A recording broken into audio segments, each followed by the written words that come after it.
So good afternoon, everybody, and welcome to the Provincial Office webinar. I hope you're all safe and well. My name's Andrew Rydell, and I'm the Provincial Deputy Grand Secretary. When we started these sessions 36 weeks ago, 36 weeks, can you believe it? I don't think any of us, certainly I didn't dream that we'd still be doing them come December. And more to the point, I think that there's a few people that probably didn't think that they'd really have to pay that much attention to them if their installation was coming up in January, February, or March, or even April. So what I thought would be good to do today was have a much more open session where people could ask questions about them, because I have seen have been having an increase of telephone calls from masters, directors of ceremonies, and secretaries and scribes, just asking, what are the various permutations. So hopefully we can cover a lot of the options, and if you do have questions, you'll be able to get answers to those questions. So it's very much a kind of free session. There's no specific agenda, but what I am going to do first is just run through some of the various permutations for installations in particular. Chapter is a little bit more straightforward for this. So this I'm covering crafting first of all. So we'll start with the various craft scenarios that may come into play here. So there are four basic ones, three main ones, and an extra one to add in for good measure. So there are three craft scenarios. One is that the election meeting is abandoned and there's going to be a new master elected. The second one is that the election meeting will be abandoned and the incumbent master is likely to be elected for a second year. And then the third one is the election and installation meetings are likely to be abandoned or are abandoned. And then we'll just have a look at moving dates as well. So the first question that I generally get asked is, do we need to hold elections, even if the same master's staying in? And the answer is yes. That's what your bylaws say. That's what the Book of Constitution says. Yes, you do need to hold elections year on year, even if the current master is to be is likely to be re-elected. You'll say I'm very specific in terms of what I say with that. When I say the current master is likely to be elected, because we can't presume the result of the election. These slides, incidentally, will be available with the presentation when I send out the notes later on and the recording of it. So don't worry, this presentation will be available later on as well. So yes, you do need to hold elections. So we'll cover the first scenario, and that is where the election meeting is abandoned and the new master is going to be elected. So not the incumbent, a new master is going to be elected.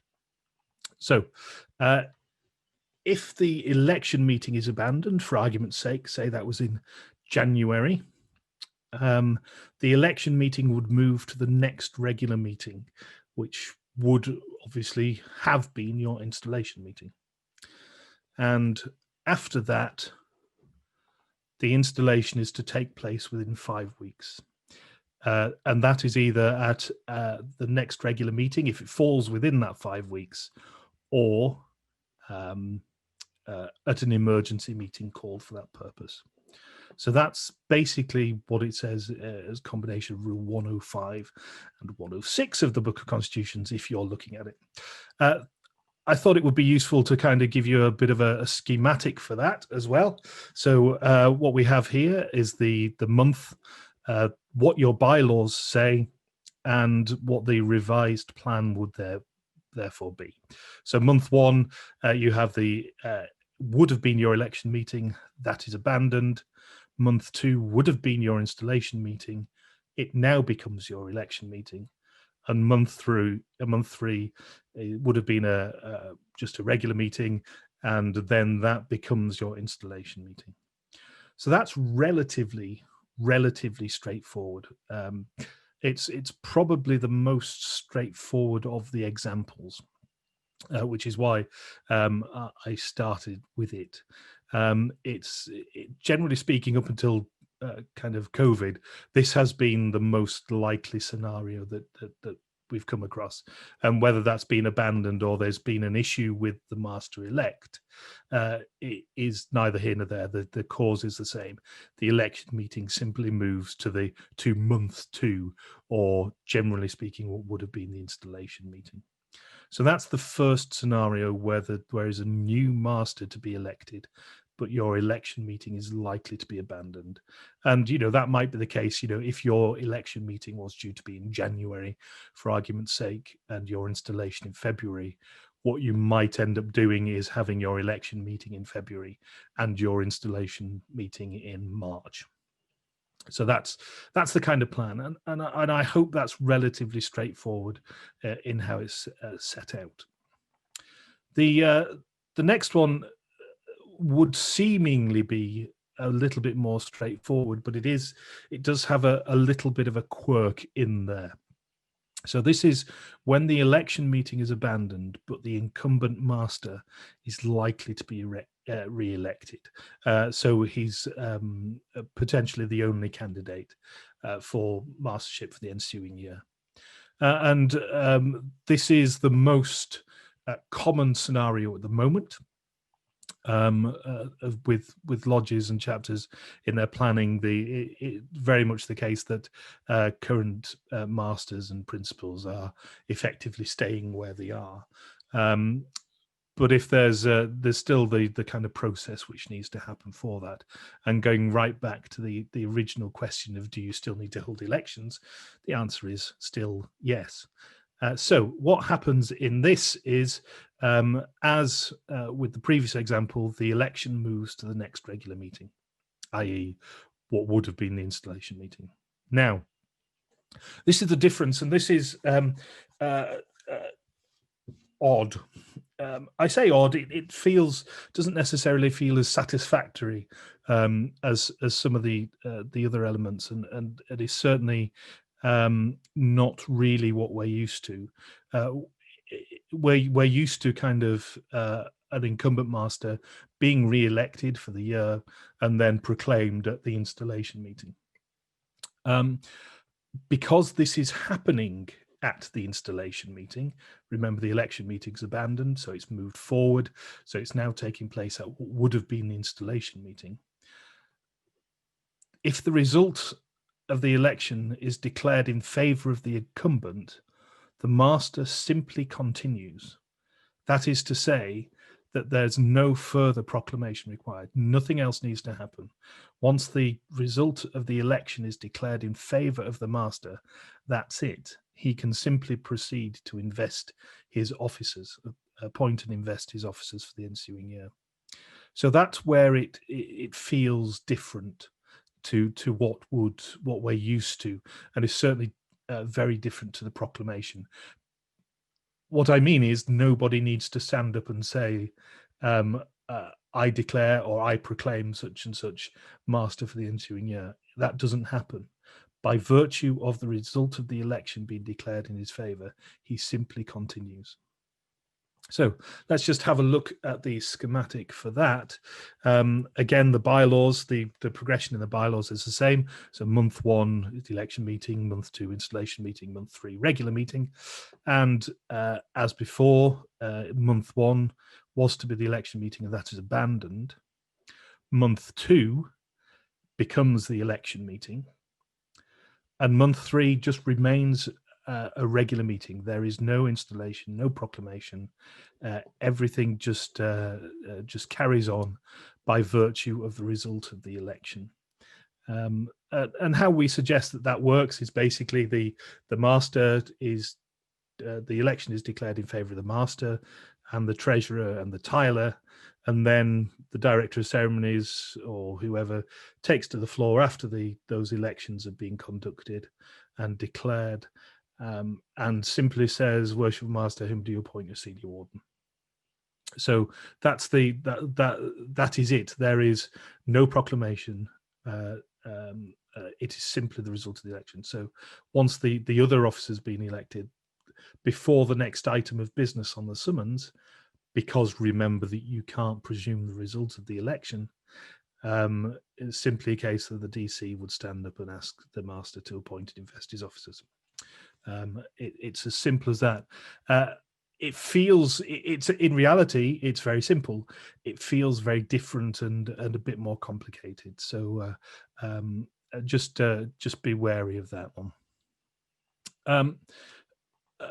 The final example of which I'm going to do is where the election and installation meetings are abandoned. And this is straightforward, but again, just needs a little bit of explanation behind it. Simply the case that the master continues by virtue of Rule 107. So if your election meeting and your installation meetings are to be abandoned, then it's the master simply continues by virtue of Rule 107. And that again means that there's no proclamation, there's no declaration, and because all the opportunities to elect have gone, i.e. The election meeting and then rolling forward to the installation meeting, those have gone, simply continues. So there's no proclamation, no declaration, no installation or anything like that. All that would simply happen is at the regular meeting following that, or the first regular meeting that you have, the master would appoint and invest his officers for the ensuing year. Just a note on that, if it is going to be the master's third year, no dispensation is required for that. Rule 115, which is the rule which covers the master's period of office, has a specific get out of jail free card for the cases of Rule 107 and 108. So there's no requirement for a dispensation if it means it's going to be the master's third year in office. So those two provisos, those two conditions, just make it a little bit more complicated, but nothing too strenuous. So just to have a look at that in the kind of schematic of things. Again, the bylaw meeting bylaws, the meeting pattern for the bylaw, what the bylaws say from month 1, 2, and 3, and then the revised plan is simply that the election meeting is abandoned, the installation meeting is abandoned, and therefore month 3, the third month, just becomes a regular meeting at which the master will appoint and invest his officers. Now, in this case, month 3 is the next regular meeting. So it might be a couple of months hence, but it's the next regular meeting that is done. Finally, just on this bit, we'll just have a look at the kind of timeline things. So looking at moving dates. Meetings may be moved by dispensation by up to 28 days. That is standard, and that's what we're used to doing, and people do that. So what that looks like in terms of the schematic is this. So you can move everything by 28 days. I'm just going to skip over this because actually I've got an example of this laid out with a calendar. The only thing before I do that is just to have a look at the difference between the scenario 1 with the new master and scenario 2 with the incumbent master continuing. You effectively have an extra 28 days in scenario 1 to get the new master in, because of how the rules work. You effectively have that extra 28 days. So when we take that into a kind of clear example, so if we just on this example, we imagine that the lodge meets on the 1st of every month. January the 1st would have been the scheduled elections. If that meeting is abandoned, the lodge would then hold their meetings on February the 1st. But the February the 1st has been moved to February the 28th. So the first meeting of the year is in this example, is on February the 28th. I haven't checked for Sundays and things like that. So if February the 28th happens to be a Sunday, don't put 2020 at the top of this. So, I'm just giving it as an example of the number of days. So,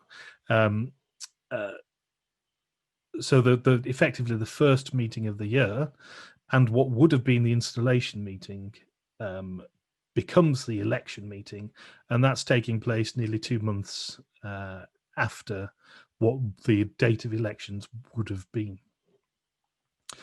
Now it comes to the installation. Rule 106 says that you have 5 weeks or the next regular meeting, whichever basically comes first, to install them. So assuming that the meeting which would have been on March the 1st is again put back by 28 days, you have kind of an easy deadline of the 28th of March to install your new master. That isn't an absolute final date. The absolute final date would effectively be the 4th of April because of how because that's the end of the 5th week, but that would mean that the March meeting has been abandoned for some reason. So effectively, the absolute constitutional final date, if the March meeting has been abandoned, is the 4th of April. That's the final date that you can install the master, in which case Rule 108 would apply, and the incumbent would continue. But if you're putting a new person in, you can effectively put it back by almost 2 months just by making sure that each meeting is shifted back by 28 days. So that means that your new master, which under normal circumstances would have been installed on the 1st of February, is installed on the 28th of March. So you get basically you can organize it so there's virtually a 2 months kind of gap between it. And I hope that is useful and helpful to some people who are needing to put new people in the chair in terms of progression, or because there isn't an incumbent master. And I know that's the case in some of the lodges and chapters in the province, that those extra couple of months will certainly be useful. I'm just coming back to that. Like I said, will be those slides will be available. And what I'm going to do is hopefully just have a look at those things now. So with regards to chapter, I know there's a couple of people with their hands up. I will come to that in a second. Chapter, thankfully, is a lot more straightforward. In chapter, things just keep rolling over. So if you get to your election meeting and you haven't yet been able to install your principles, you simply elect you can either elect the incumbent principals and they are installed at the next regular convocation. If you've already elected your principals, then if they're present, you install them. If they're not, you need to elect and install at the same meeting. Even if that then may be the election meeting for the next set of principals, you still need to install them, but it just keeps rolling forward until effectively you carried everything out. So chapter is a lot more straightforward when it comes to that. So hopefully that answers some of those questions. Now I'm going to take some of the questions now. I'm going to start with Gary Byron. Can you unmute yourself, Gary? Yes, good afternoon, Andrew. Hi. We're, as Lee Lodge, are probably looking at the third scenario, because our election meeting is December, installation in January, and it's highly unlikely those will be allowed to go ahead, even if I would have enough members. Yep. Now, we've already discussed this as a lodge, and the Master and all the current officers are in agreement to stay in office and stay put until the installation in 2022. Is there anything that we need to do for that, or do we just simply carry on with the next regular meeting when we can? And do I need to do any form of return or paperwork if everybody is staying put? The 2021, presume 2022. Yes, indeed. Sorry, good grief. Yeah. It's been a long day. Yeah, 2022. Yes, you're right in as much as nothing needs to happen.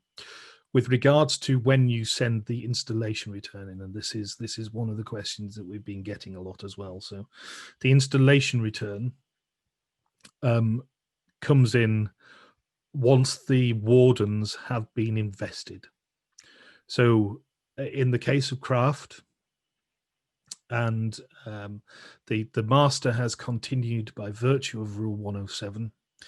The installation should come to us after the first meeting at which you have met and the wardens have been invested. And the installation return should come in with the date that the master was installed as being written as Rule 107 and with the actual date that the wardens were invested.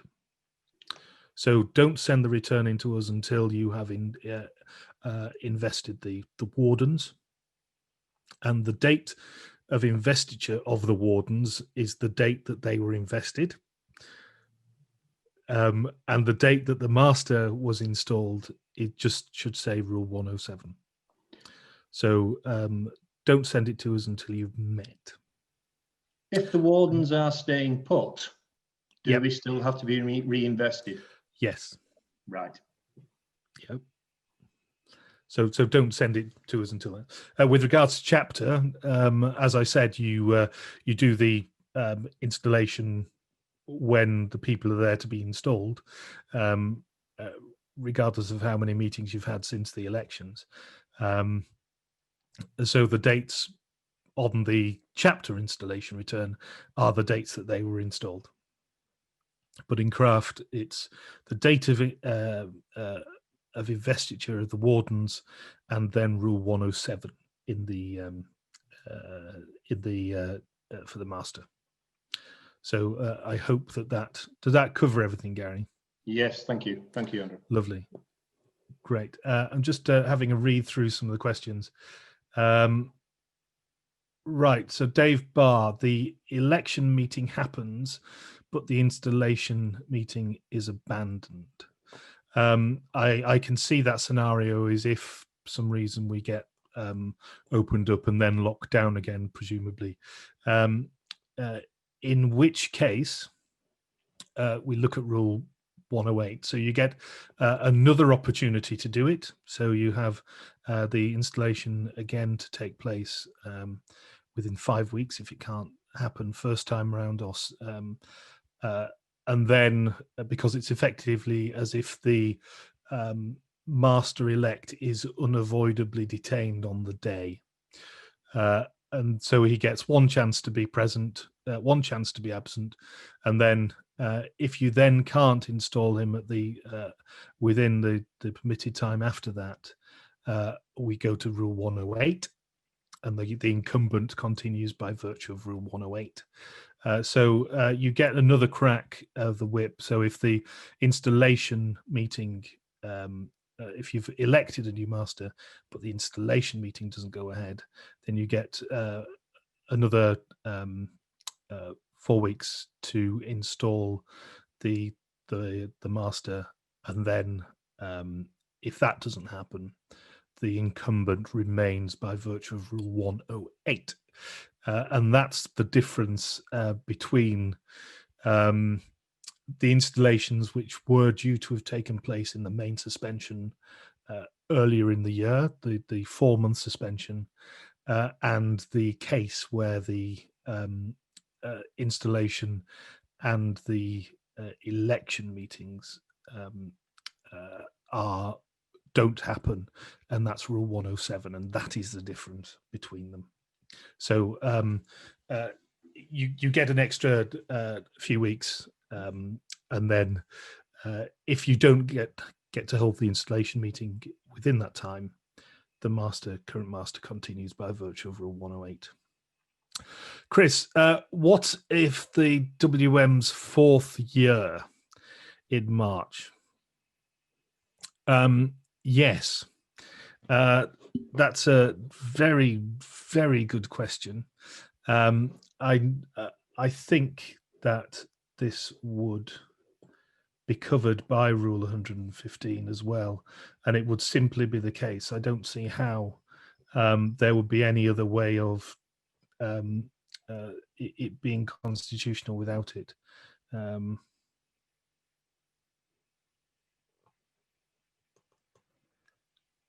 Yeah, so Rule 115 simply it doesn't say 3 years; it just says more than 2 years in succession. So if it's been the 4th year in succession because of this, it doesn't matter. Rule 107 and 108 still apply. So that's where we are with that. I don't know if you're being mischievous by asking that question, or it's genuinely interesting. Either way, thank you very much. But no, it's simply the case that again, Rule 107 and 108 apply. Does that answer the question, Chris? Yeah, thank you. Yeah, I could just foresee it happening because we're rolling into March. There's a possibility that somebody's picked up year 3 last year. It makes it year 4 this year. So was it your master that was doing his 3rd year last year? No. Right. But it's a lodge that I am aware of. So I was just asking it on their behalf. Yeah. So Rule 107 and 108 still apply. The incumbent continues, and no dispensation is required for that. Thank you. So you'll just have to forgive me whilst I'm reading the questions. If the master should have been installed in March.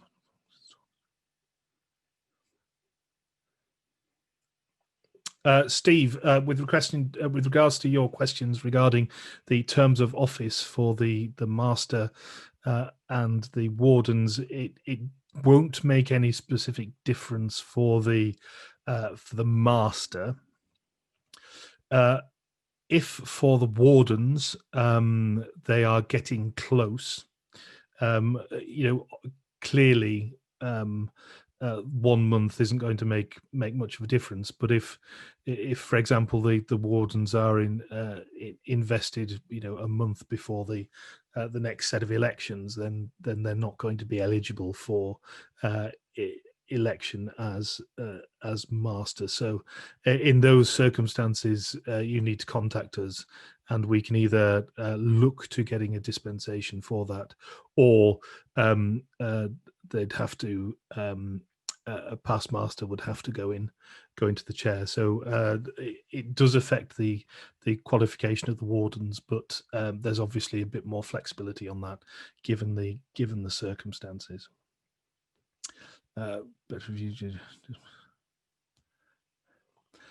David, thank you for your comment regarding UGLE and what they could do on a blanket basis.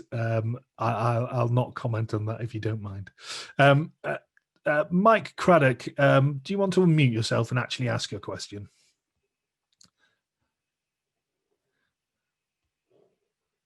Yeah, we've got challenges because we lost our master, passed away this year. Yeah. And we've got to either elect or hopefully elect a new master. Our particular lodge, its installation is February. We're obviously going to have to elect in January at the latest. However, that could be dropped back a couple of months. If we did that, sorry I didn't sign that note, but does the clock stop at the end of your normal Masonic year? Ours ends in May, and would we then be able to restart the clock in September? Is that allowable or not? I suspect not. When you say stop the clock, what do you mean? Sorry. What I mean basically is our last meeting is May, if we took the option of dropping everything back up to what was allowed, which is 3 months, and it then pushed us into the recess period, does the clock stop? I.e., can we restart the clock in September when the coronavirus might be, if not under control? I see what you mean. No, no, it doesn't. I thought for a moment that you were talking about, meetings in throughout summer, of course, which you can do by dispensation, obviously. I understood that, yeah. But no, it's actual time as opposed to kind of Masonic time. I so suspected to speak. it was, but there's a way out. So yeah, if I'm right in thinking your elections are in January, aren't they? And your installation is in February. Yeah. So effectively, a similar example to the timeline that I gave on the presentation could apply, in as much as you can put your installation using. Because you can move the meetings, there's a bit more flexibility in that, but you're not going to be really able to push it back more than those kind of 2 lots of 28 days, so to speak. One for one meeting and one for the next. Which would take us to April at the latest. Yes, something like that. For the election? No, for the installation. Yeah, so it's March. Yeah. The latest you can do your election is effectively 28 days after what would have been your installation meeting. Right. And that's kind of and really your I think that is something which would be fine given your scenario, your circumstances, in as much as you don't have an incumbent master at the time, and where it's going to be best to avoid going into a second year without a master, to try and sort one out. And it presupposes that the immediate past master would be willing to go into the chair again, because that's the only one we can put in, or a senior past master. No, any past master can take the lodge. I mean, if your lodge doesn't have a master, then the senior warden the information goes out, or the summons is issued on behalf of the senior warden. I understand that. And then if you don't have a senior warden, the junior warden, and then God forbid anything else after that. That's the kind of, but whoever sits in the chair to open and close and whatever else, really, IPM kind of gets first bagsy, but it doesn't have to do it under pain of death by any stretch of the imagination. So it's kind of while the communications go out in the name of the senior warden, which kind of frees up everybody else to act as and when they as and when they can. Does that answer the question? I think so. Yeah, it is complicated. Yeah, that's why I tried to put the timeline example in, just to kind of give some idea of the parameters and what kind of the boundaries of the constitution will give. And like I say, it's an extreme example, and I admit that it's an extreme example, but likewise the desire to, in your case, to not go into a second year without a master is kind of I think everybody would agree that that's an acceptable kind of path to go down. It's within the Constitution, it's within the letter of the law. And it solves a lot of problems going forward in terms of actually having somebody sat in the chair. So thank you, Mike. Thank you. Sorry. Ian Dawson, is the Masonic year going to be extended past May?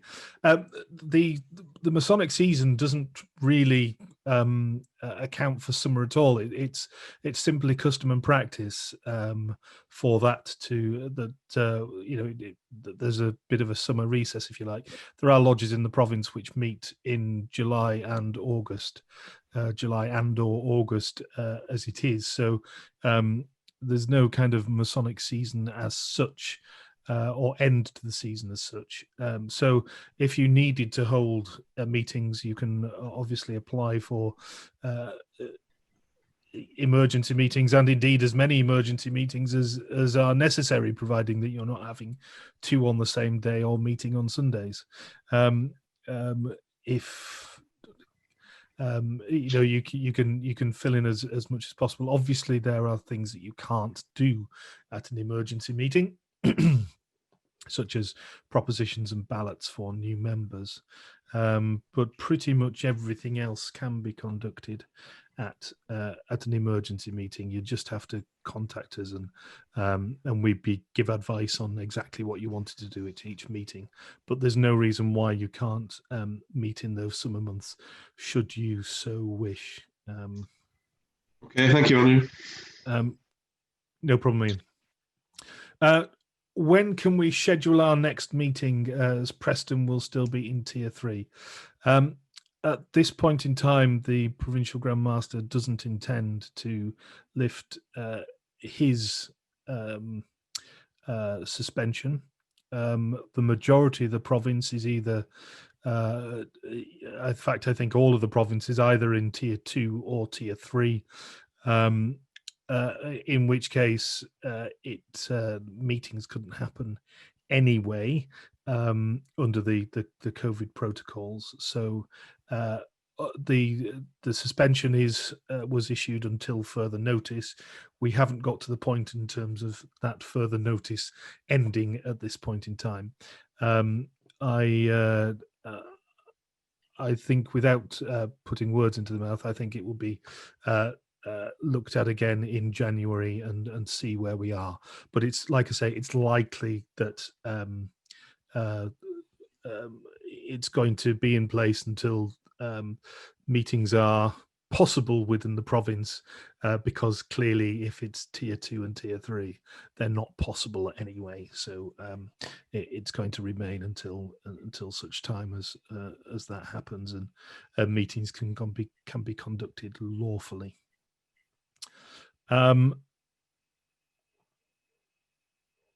Dave Barr, do you want to unmute yourself and ask your question, because it gives me a better idea? Yes, Andrew. Good. Yeah. We had an election meeting of Senatori's chapter in November 2019, and as we only meet twice a year, we haven't met since. So, Are those elections still valid for an installation next April if we manage to meet? They have to be. They have. Yes. Right. Okay. Because otherwise, you have a vacuum. Yeah. Okay. And it's simply a case of they have to be. Otherwise, there's no provision in Royal Arch as there is in Craft for the automatic continuation. So yes, and of course, whilst we're on that point, obviously the chapter has now not met for a year. Yeah. And there was some talk of this on one of the webinars a couple of weeks ago regarding it. Rule 189 in the Book of Constitution says that lodges and chapters must meet once a year. Otherwise, they will be liable for erasure by the Board of General Purposes. We did some investigation with this with London, and I finally spoke to the Assistant Grand Secretary, Sean Christie, and he's assured me, and it's backed up in some of the documentation which has gone out, but not absolutely overtly in the form that we would have particularly liked, in as much as it's more relating to centenaries. and continuity from that point of view. But he has assured me that, and has also written to me to suggest as such that Rule 189 is used in extreme circumstances when there has been willful attempt or willful neglect not to meet. Clearly, given the circumstances, it will be inappropriate for any action to be taken under Rule 189 against any lodge or chapter in the current circumstances. So anybody that is coming up to their year without meeting, or even their year plus 4 months or 5 months following the suspension, there's really no need to worry about it. Just because the lodge hasn't met for over a year doesn't mean it's going to be dragged up in front of the Board of General Purposes. So you can sleep easy on that. I hope that puts some people's minds at rest, because it's certainly one that's I think become a realization for people as we've been approaching kind of the time when we're getting to year, and indeed exceeded that time, that it's one thing that has needed to be addressed more overtly. So yes, there's been the reassurance, the written reassurance from London that under the current circumstances, there aren't going to be any censure or penalty for lodges or chapters that fail to meet once in the year. So we can all sleep easier at that. Graham Roberts, I think I have covered the question about the wardens and their term of office. Richard Higson, the Treasurer and Tyler. The Treasurer, the same rules that apply to the Master apply to the Treasurer. Yes, they still need to be elected, but you do that effectively as and when you can, and likewise the Tyler. So whilst they still need to be elected, there isn't the same time principle of it. Now, if it's the case that you're changing your treasurer and you're not sure when your next meeting and your lodge doesn't have your chapter doesn't have a treasurer at this point in time, or you're changing your treasurer, clearly if in the case of the treasurer has died or has resigned or something like that, the lodge need, for the well-running and governing of the lodge, it needs to have somebody looking after the finances, and to say there can't be anybody until such time as you hold a regular meeting, which could be, well, who knows when, that's unsustainable.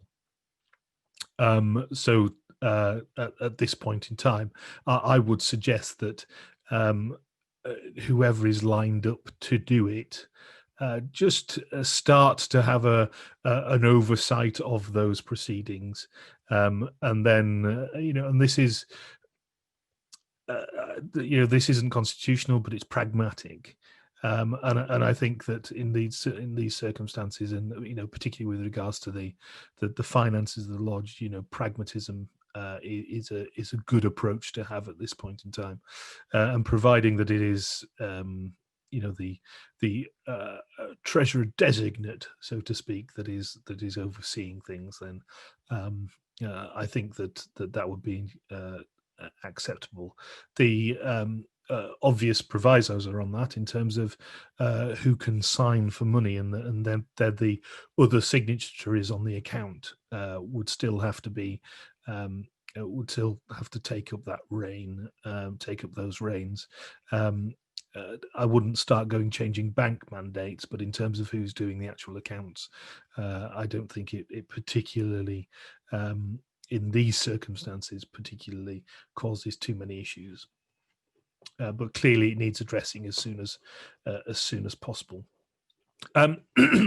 Just before I carry on with some of the questions, next week on the 8th at 7 p.m.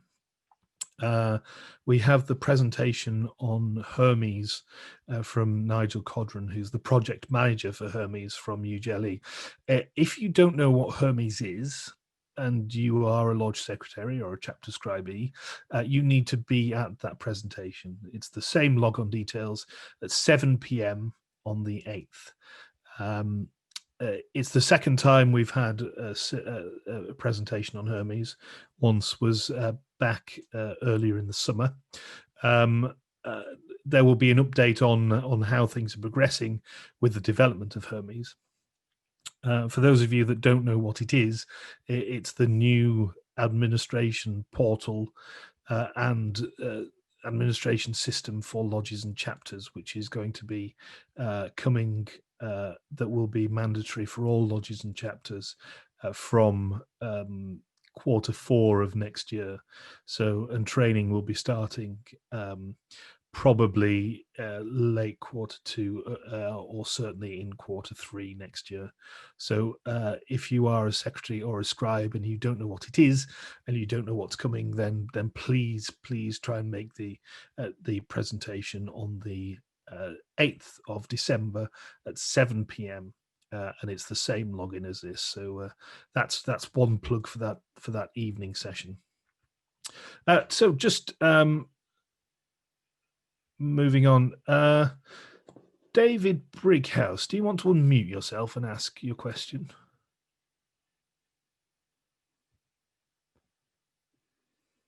Yes, thank you, Andrew.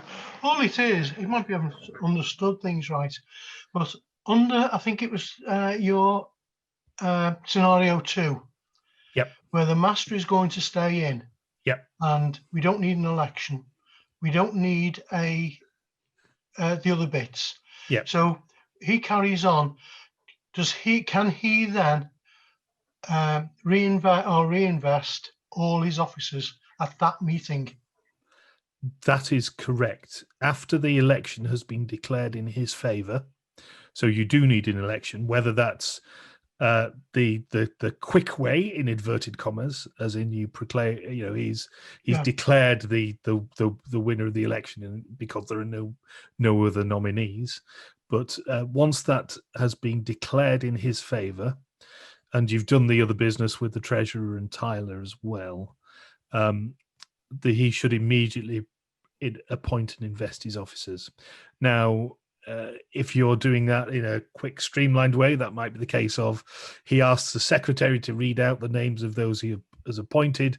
They all stand when he does that and just court bow if they're already in place, if the same are staying in, so you can get through it quite quickly. If you want to actually make a bit of a ceremony of it, because then you can obviously invest them one by one.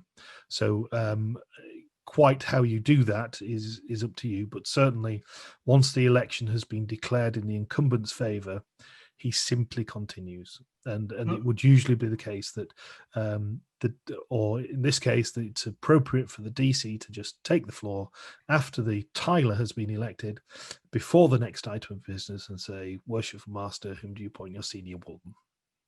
Well, that normally comes down to me as the secretary. I'll stand up and just go through the lot of them. My only problem at the moment is our installation is in February.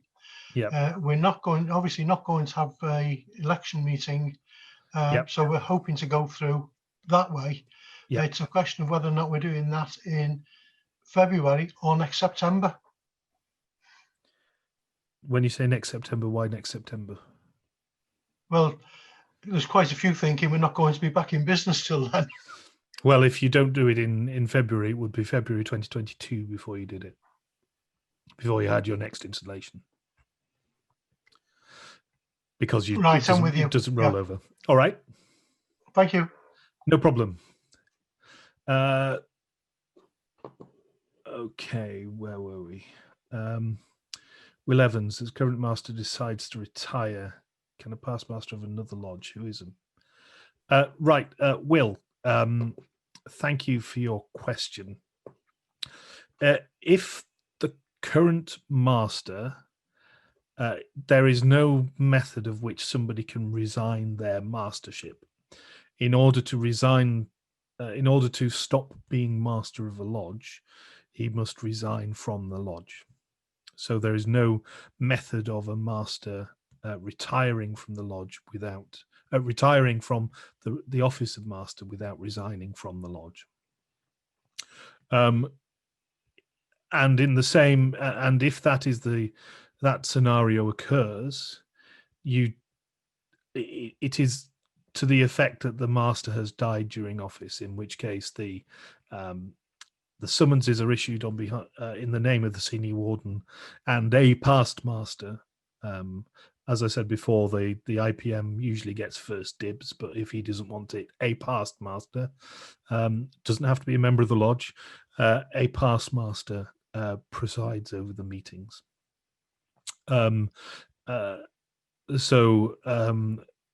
If the current master doesn't want to continue, then he must resign from the lodge. Now, what I would suggest is that if you have a master who is of that mind, that I would be suggesting that actually really,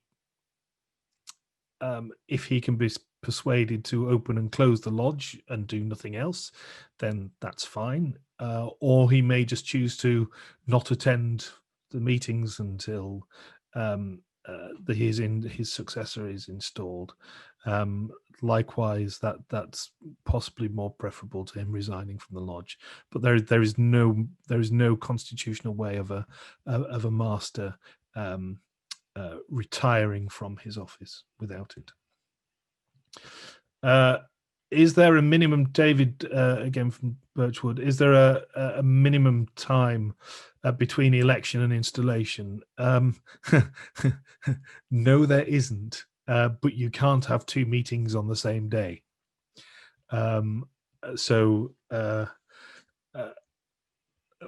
lodge, which shall remain nameless, were contemplating having a sort of a 9 o'clock evening meeting to hold their elections, then maybe visiting a local hostelry and then coming back at 1 minute past midnight and having the installation.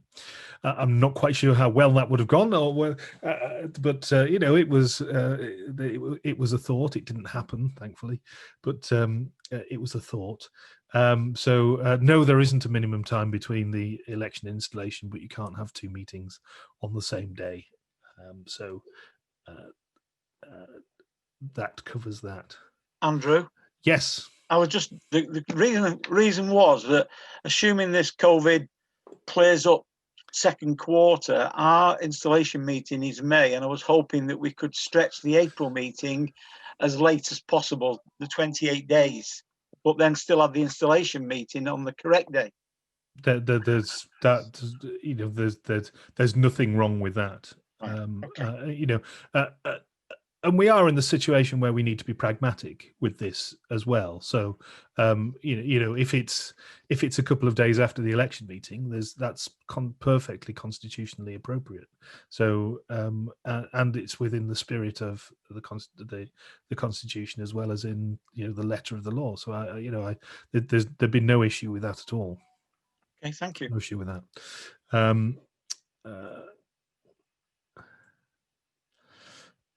John Rylands had an election meeting in September, but never been able to do it since. John, if you've had your election meeting, but you haven't been able to have the installation meeting, presumably this is in Craft. Do you want to unmute yourself and just come and tell me? Hi, Andrew. Hi, John. We had the election meeting in September. Yes. But we've never met since. Okay. So this is Craft. It is Craft, yeah, sorry. Yep. So the incumbent master has continued by virtue of Rule 108. Right. So that's the situation here. So at the next regular meeting, whenever that may be, he will invest his officers. That's what Okay. I thought. That's what I hoped. No problem. Thank you. Steve Williams from Prospect. I think I've answered the question about the treasurer and the tiler. Ian Dawson, regarding, I noticed that Stuart Cranage is here. At least I hope he still is. And if he's been following the chat, he'll know exactly what I'm going to ask him. And I hope he has. Ian Dawson's message regarding the 5-year plans and the SWOT. Stuart, do you just want to address that? I can do, and I can also see somebody else who asked a similar question as well about spending time doing the lodge plans and so on. And I think the key thing is a lot of people are a bit unsure about why are they being asked to do it, what's going to happen with it when it's done. There are basically 2 key elements that Province are asking us to do. First one is a profile, and the second thing is a lodge plan. And why are we being asked to do that? Well, if we don't find another way for bringing people into Freemasonry, if we only rely on a traditional method of a proposer and a seconder, it's not going to sustain our numbers, because we've no idea at the moment how many brethren are going to renew their subscriptions at the end of the year, given that we haven't met in March and given that there's no clarity on what they're going to be doing in the future. So there's the rationale behind why we have this new project called Project Runway. Project Runway is basically a strategy within the province that is going to focus on a marketing campaign. So through social media, through local press, through activities and communications within the community to generate interest in Freemasonry. And that strategy targets our potential recruits in 3 main categories: 18 to 30, 30 to 50, and over 50. And the reason that's done is twofold. First of all, those people are going to have a very different interest in joining Freemasonry. You take the 18 to 30-year-old, for example, he will probably be driven by the stuff that he sees us doing in the community, not realizing that Freemasonry did that sort of thing. And the Provincial Food Bank Initiative is a great example of that. These guys are also going to be very IT literate. They probably would like to scan a QR code, for example, and go straight to a link. So they're the high-tech people who have a different interest in Freemasonry. Then you've got the 30 to 50-year-olds who are probably fairly computer literate, probably use Facebook and Instagram and things like that, but probably before they join would prefer to have a good long conversation with somebody. So the message and their reasons for joining Freemasonry are very different. So the marketing message is going to be very different again. And then we've got the 50-year-olds plus. And they could be in the situation where they're thinking about early retirement, or they may be in the unfortunate situation that they've been made either voluntary or compulsory redundant, and they've got a lot of time on their hands, and Freemasonry may be something that could fill that gap. And the reason I go on about that is the inquiries are going to come initially from this marketing campaign, are going to come into the provincial office. Hence the reason for a profile. If you've got a profile that identifies things specific to your lodge, it will enable Province and the team through the Runway project to find some natural matches for that candidate. So if your lodge hasn't got a profile, it might not necessarily come up on the search. So there's the first thing I'll mention. The second thing about the plan, if Province have spent a lot of time and money recruiting or identifying these people, and they will bring to you on a golden plate almost a qualified potential candidate. And I think you'll all know that takes time. You know, there are initial interviews, questions to be asked, things to be clarified. All that groundwork will be done. So long as you've got a profile, you could receive that candidate. But that all takes time, and it takes Province time, Province money on the marketing campaign. And I think it would only be fair that we expect any lodge, before they receive a candidate, to at least show the basic of evidence that they have a basic plan in place to retain that person, to develop them, to encourage them, We don't want to spend all that provincial time and money to hand someone over who just gets ignored and left. So it's a change of mindset.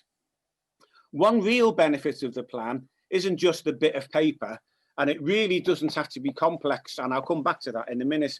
But one real benefit of this, if you genuinely involve all the lodge or share a draft plan with all your lodge, the real benefit in this is maybe for the first time in decades, every single member of your lodge has been given a chance to input to its future. Now, I noticed one person, I can't remember who it was now, and had said, you know, they've spent the last week or so doing the plan. If I just emphasise that the profile, it can actually be done on half a sheet of A4. All right, it's going to be better if you do it on a full sheet of A4. And the lodge plan also doesn't have to be incredibly complex. You know, you go through the good things about your lodge, the things that you want to continue to do, the things that are bad that you want to stop. And these might be just 2 points each. What are the potential opportunities that you're missing and how are you going to address them? So that's the rationale behind it. I have been doing a series of presentations to your group chairman, group execs, etc. There is some information on the provincial website. And if anybody, here's an offer, Andrew, and I'll look for you maybe to coordinate this or make an offer that maybe on one of our future Zoom meetings or maybe as a one-off outside of this, I am quite happy to spend some time on a Zoom meeting to go through that in a lot more detail rather than take the time up this afternoon when there's, I'm sure, a lot of other big questions. That would be great. We can look at doing something that early in the new year, I think, just to kick things people off. I hope that answers your question, Ian, in as much as it will be used to help match incoming candidates to lodges in particular. So that's great, Andrew. But I mean, the template I received, there's no way you could squeeze it onto half a page of A4. It was about 5 pages of A4, plus the SWOT, plus the 5-year plan. So, I mean, it wasn't a half hour's work. You were talking about quite a bit of work. And I'm not sure every secretary will have received the same template. So I can't see how it's all going to be coordinated and compiled. Andrew, that just reinforces the need to hold something, maybe something aimed specifically as secretaries, because it's the poor secretaries that are going to be lumbered with kicking this off. At first, to just address that other point, Ian, about it's loads and loads of work, I've been asked many a time for an example profile and an example plan. And at first, I won't say I fought it off, but I resisted against that, because I thought if I give an example that says at the top, lodge profile for lodge X123 and lodge plan for lodge X123, I assure you that I'd probably get 90% of the returns will simply have the lodge name and number at the top changed for theirs, job done. But I'm coming round to the fact that we need to standardise the format in which this is done, and we do need to give an example. So I will do that, and I will undertake to send out to all of the group secretaries something along those lines. But if you'll understand and appreciate that I don't want to go into the detail behind it, because I don't want people to just copy it. So a very valid point here. Thanks, Stuart. Thank you. Well, the last point really is we had to have this in by the 31st of November. So it's all gone through now. Presumably it's all on somebody's desk being compiled. I think you'll find, Ian, a lot of the target dates were probably set by your group exec rather than by province. I might be wrong on that, but I think that's possibly the case. Yeah. Thank you. Thank you, Ian, and thank you, Stuart. Peter Rees, you've given me a message about the treasurer and the appointment of a treasurer. It's done exactly the same as it was in Master, and you combine that. If you don't have a treasurer at this point in time, you combine that with Rule 121, which is the vacancy in a regular office. So you just need to have a look at that. So if there's a vacancy in the Office of Treasurer, you appoint in exactly the same way as you would that it says in Rule 112. So you just follow the Book of Constitutions with that. What happens if the WM is too ill to continue in office? Must he still retire from the lodge? Keith, just picking up back on that point, again, there's who does the work and who attends. Presumably, if he's too ill to act as master, he was not attending the lodge anyway. So from that point of view, there's no, he doesn't need to be there as such. His name will purely be on the summons, and if he can attend, he can attend. If he can't, he can't. It's as simple as that, really. Like I say, there's no mechanism of somebody retiring as lodge master before the installation. Thank you, Andrew. That's a relief. Bill Hembrow, installed Masters Lodge, elected a new WM in January 2020. Obviously not installed in May. So if you can't hold another election meeting at the end of January 2021. Right, okay, Bill. So the incumbent master, that is to say the one that was installed in May 2019, continued in office by virtue of Rule 108 in the main part of the in the main suspension during the year.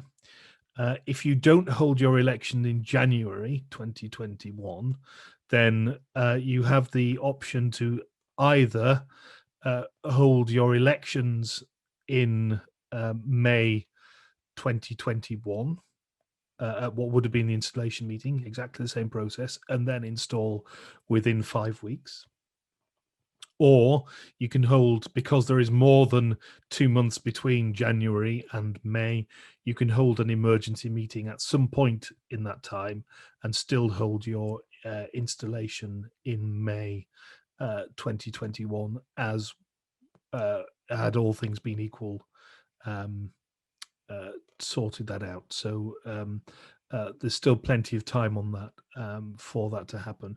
If I haven't understood that, please just come back to me and ask. In fact, I see you unmuted at the moment. Sorry, go Bill. Yeah, thank you, Andrew. That's what I'd assumed we'd probably have to do. But then from one of the conversations earlier, I just wondered if, as we had elected somebody, albeit nearly 12 months ago now, would that still hold if we wanted to, to elect the same person, to install the same person? It does from our regular installation meeting. Does in chapter, doesn't in graft. Okay, fine. Key point Thank of you difference. Yeah. Couple of questions on lodge plans. Hopefully we've done that. Pathway webinar link is available. All right. Okay. Yeah. Andrew?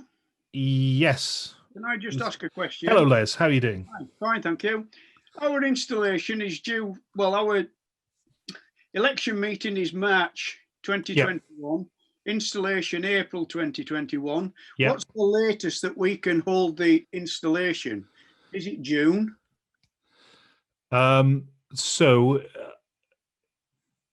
are you holding your...